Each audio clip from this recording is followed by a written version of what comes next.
પરમાત્મા પ્રાણી માત્રના કર્મને કે કર્મના ફળને સર્જતા નથી, પરંતુ સ્વભાવરૂપ પ્રકૃતિ જ એ રીતે કરે છે. પરમાત્મા કોઈના પાપ કે પુણ્ય લેતા નથી.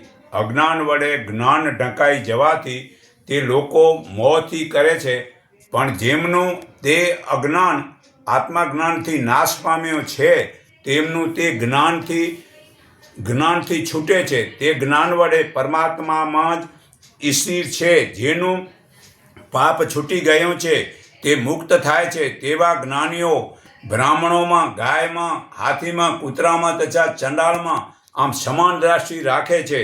તે પરમાત્માને પામે છે. તે પરમાત્મામાં રહેલો જ્ઞાની પ્રિય વસ્તુને પ્રાપ્ત કરી હર્ષ કરતો નથી અને ખોટી વસ્તુ પામીને દુઃખી થતો નથી.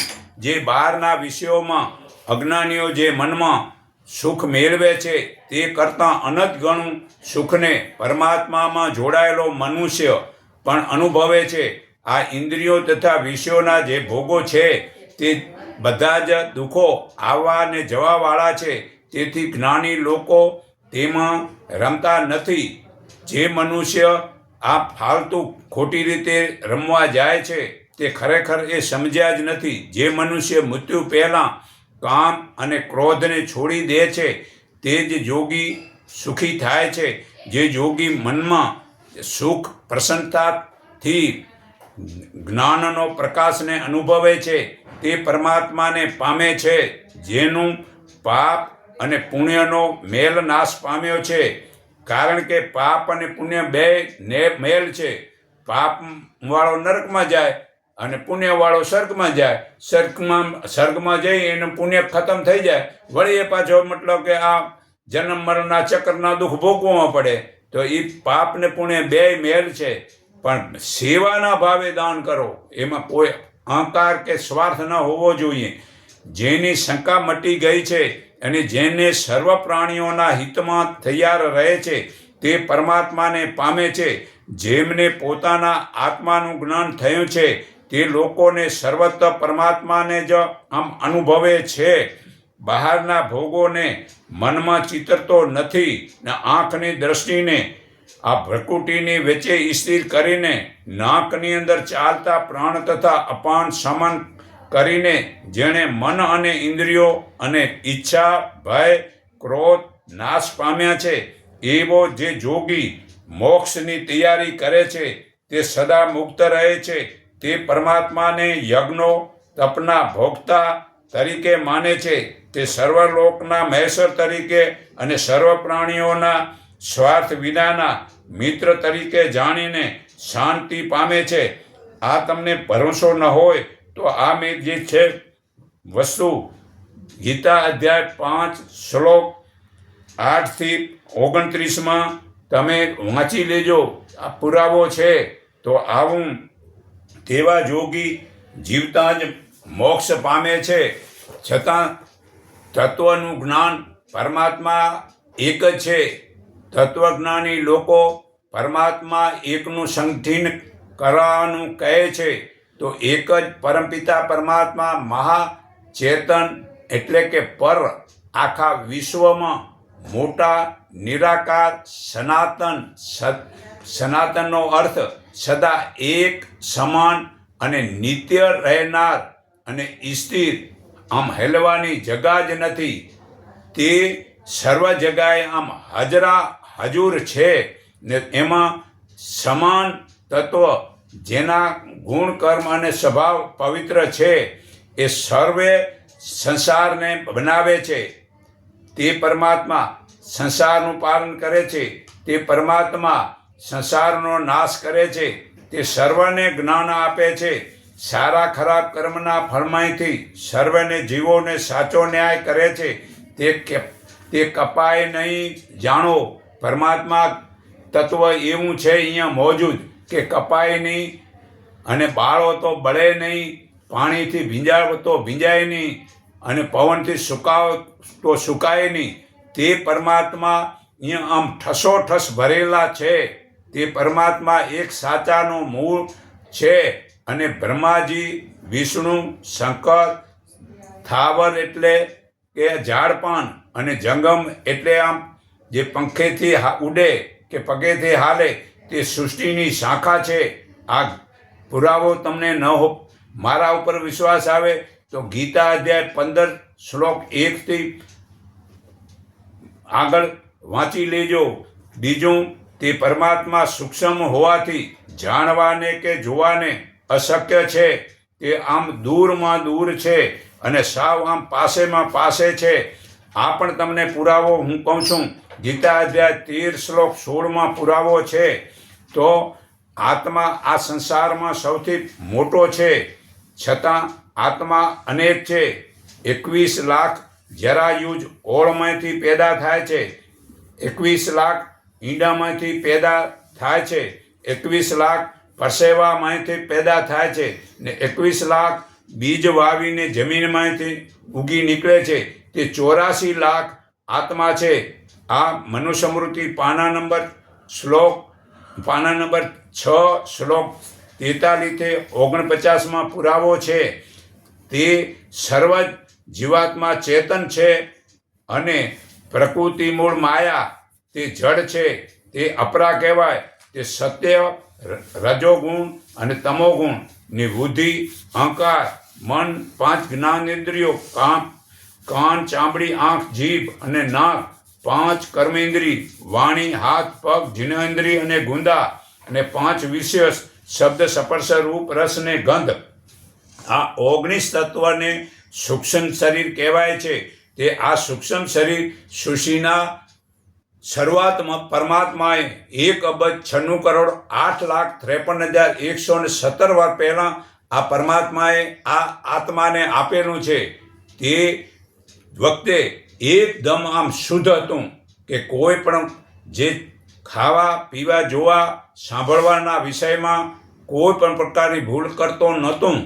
અને અનેક જૂની આ 1,96,08,53,117 વર્ષની અંદરમાં અનેક જોનીની અંદરમાં જઈને ખોટા આચરણના વિષય, શબ્દ, સ્પર્શ, રૂપ, રસ ને મતલબ કે વિષયમાં પડીને આ આત્માનો નાશ થાય છે. તો જો શબ્દ સાંભળી અને હરણ મરે છે, રૂપ જોઈને પતંગિયો દીવામાં મરે છે, સ્પર્શ કરીને હાથી ખાડામાં પડીને મરે છે, રસ ચાખીને માછલું મરે છે અને ગંધ સૂંઘવા કમળમાં જાય છે ને ભમરો પુરાઈને મરી જાય છે.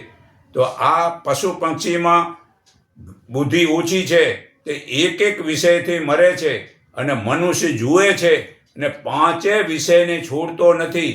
તો પછી મૃત્યુ ન થાય શું? ભગવાન તમારા માથામાં માળા ફેરવે શું? માળા પહેરાવે? તો આ જે છે વિષયને ઝેર સમજીને આજથી છોડી દો. હવે પ્રકૃતિ વડે 5મું સ્થૂળ શરીર બને છે. સ્થૂળ શરીર જેને કહેવાય એ 5 ભૂતોથી બને છે: પૃથ્વી, જળ, અગ્નિ, વાયુ અને આકાશ. આ એમ ઉપરના 19 અને આ નીચેના 5 મિલાવીને 24 તત્વને પ્રકૃતિ કહેવાય છે. આ તમને વિશ્વાસ ન હોય તો ગીતા અધ્યાય 13 શ્લોક 6 વાંચી લેજો.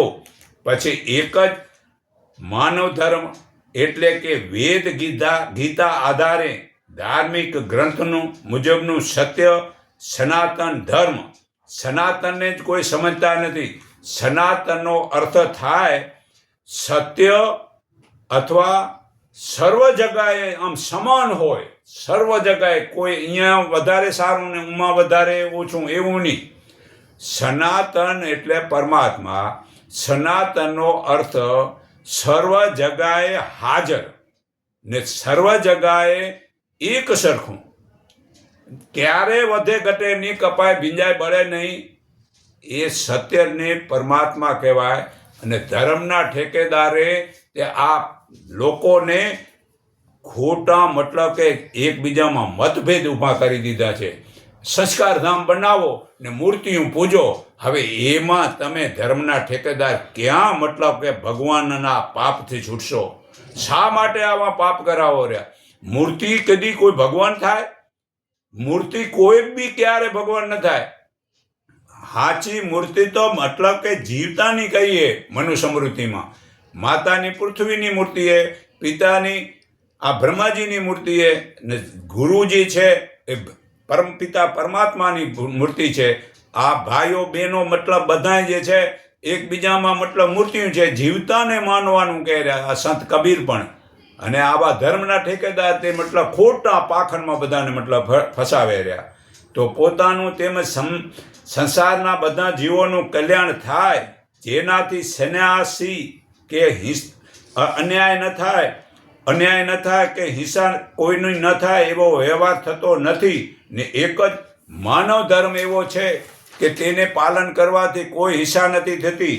પછી હું તમને હજી એક અત્યારે માણસોને ધ્યાન માટેની સમજણ, ઓમ વડે, નાદ વડે, આપણા નાદ એટલે શબ્દ 52 અક્ષરની માયથી બને છે.